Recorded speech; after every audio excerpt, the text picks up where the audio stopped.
God will test you in silence. You will not always realize it until His gaze exposes what you carry in your heart. He does not test to destroy you.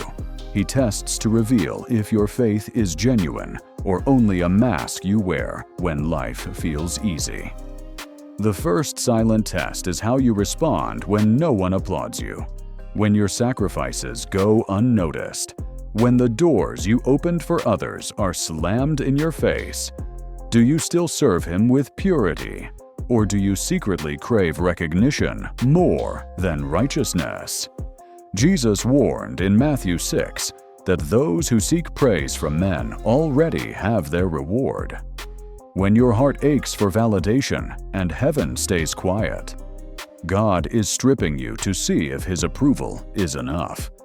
David faced this when he was left in the fields, forgotten by his father, overlooked when Samuel came to anoint a king. No one clapped for his songs. No one honored his skill with the sling. Yet God declared him a man after His own heart. The hidden place revealed His loyalty. When no spotlight shines on you, it is not rejection, it is refinement. The second silent test comes with delay.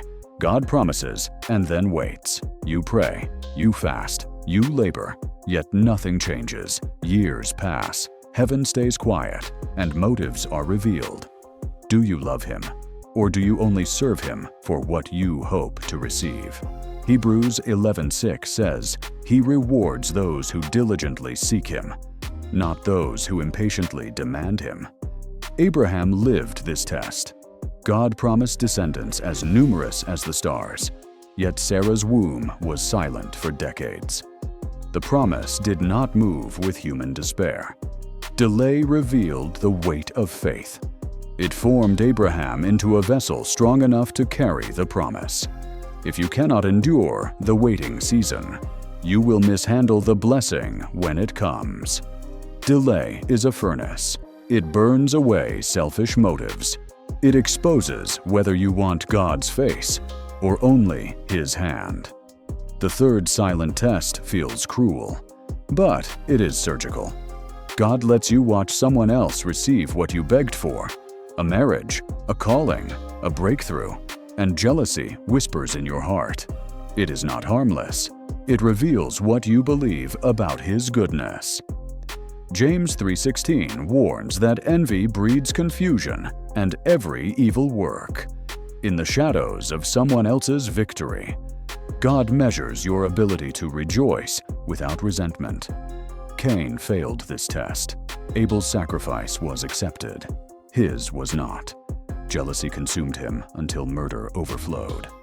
Joseph passed this test. He was betrayed by his brothers, sold as a slave, forgotten in prison. Yet when exaltation came, he forgave. He declared in Genesis 50:20 that what they meant for evil, God meant for good. If you cannot celebrate another's blessing, you are not ready for your own. If you cannot rejoice at your brother's harvest, you are not mature enough to handle yours. The fourth silent test is secret temptation. God does not tempt you, but He allows your desires to surface. He watches to see if you master them, or if they master you. 1 Corinthians 10:13 says He always provides a way of escape. Yet if you excuse sin in private while preaching purity in public, you will be exposed. Your fall will come. Not because God abandoned you, but because you refused His way out.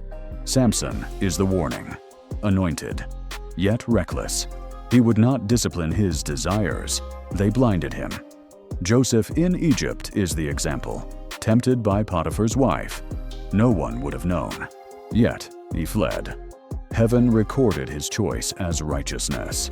Integrity is proven when only God is watching. The fifth test is loss.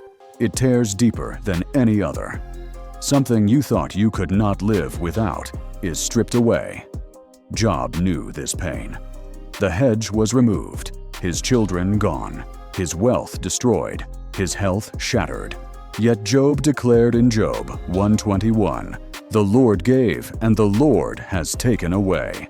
Blessed be the name of the Lord. Loss unmasks attachments you swore were holy. Sometimes they are idols clothed in religious language. Abraham faced this too. God asked him to place Isaac on the altar, the very promise he had waited decades for. Abraham raised the knife. Heaven stopped him. His loyalty was proven. His devotion was to the giver, not the gift. These tests are not punishment, they are purification. Malachi 3:3 says, "He will sit as a refiner of silver, watching until his reflection appears in the metal." You cannot fake your way through these moments. When the applause stops, when the delay stretches, when the blessing lands in another's lap, when temptation claws at you in secret, when loss rips your foundation away, your reaction preaches louder than your sermons. Heaven records not your words, but your posture. Do not think you can escape these tests. Even Jesus faced them. The wilderness where hunger exposed his dependence, the garden where sorrow tested his obedience, the cross where abandonment revealed his surrender. If the Son of God endured the silent tests, you will too. So, if you are in the crucible, do not waste it with complaints. Do not cover it with performance. This is the proving ground of your destiny, the hidden battlefield where your calling is weighed. God will not elevate you until the cracks are exposed and healed. The silence is not absence, it is examination. What you choose in this refining will determine if you are trusted with glory or left wandering with an unproven heart.